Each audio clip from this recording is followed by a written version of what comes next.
Hey guys, Spence here. Today we'll be talking about Cloudphobia.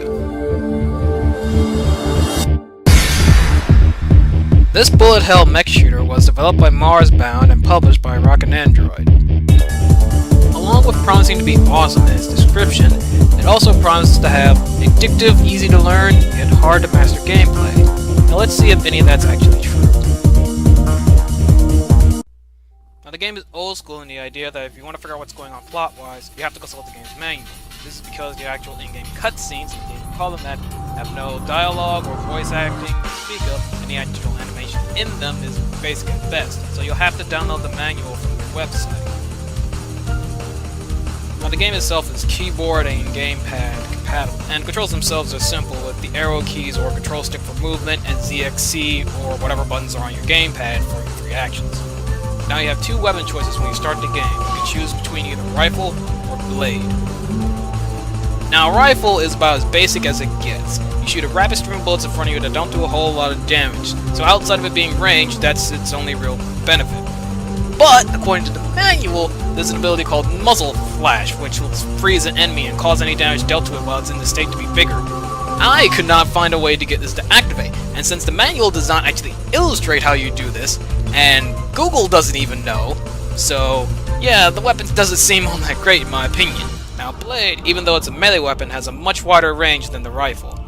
And in addition to this, has some more interesting aspects to it. For the first two initial slashes of the weapon, essentially you'll do a lot of damage to a target.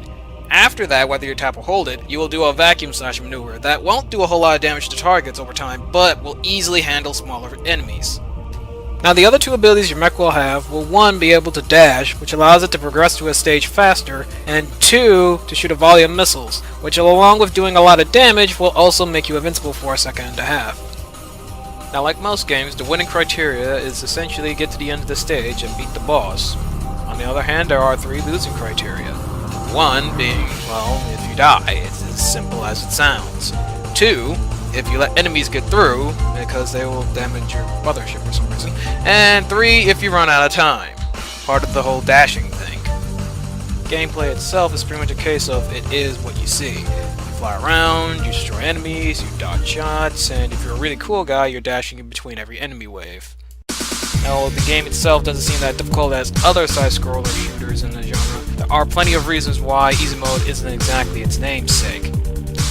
This is mainly due to some old-school aspects, such as some rug pulls, such as enemies showing up only seemingly to damage your mothership, or enemies showing up only seemingly to damage you, or bolts of lightning as this may be sometimes.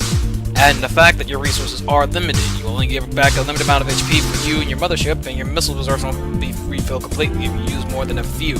Lastly, the game doesn't save your progress, so if you die, you're back on the title screen. Though to be fair, the game isn't a gauntlet, it's only 5 levels, and it does some nice things, such as allowing you to play stages that you've already beaten, or this replay feature, which allows you to look at replays. So you can look at a stage that got you, and you can see what you did right, what you did wrong, what you could have done better, see if that actually was a bullet that killed you. I will not let that go. But that aside, that essentially makes it that the game is asking you to beat it with 1 life and as fast as you can. It pretty much makes it old school, and the idea that you turn it on, you play it, you die, you play it again, you do a bit better, and cycle rinse repeat until you actually beat it. Looking past the game's moderate difficulty, the actual in-game graphics themselves are actually pretty good for what they are. Sure, they're not groundbreaking, and they're actually pretty basic when you put it up to a microscope, but for what they are pretty good, and deserve some note. And in addition to that, the levels themselves actually look pretty good, looking past the first level. As in levels after that, you're flying around in interesting backgrounds with lighting effects that actually affect your mech. And sometimes enemies will also be incorporated in the background too, which is actually a really cool touch. Granted, there are times when you can't make out enemies from the scenery particularly well, and there are times when perspective is just thrown to who knows where when your mech just starts flying sideways at Mach speeds. But those are minor nitpicks. Now the actual soundtrack itself is kind of a mixed bag, with soundtracks sounding better than others in my opinion, but they do the job for the most part.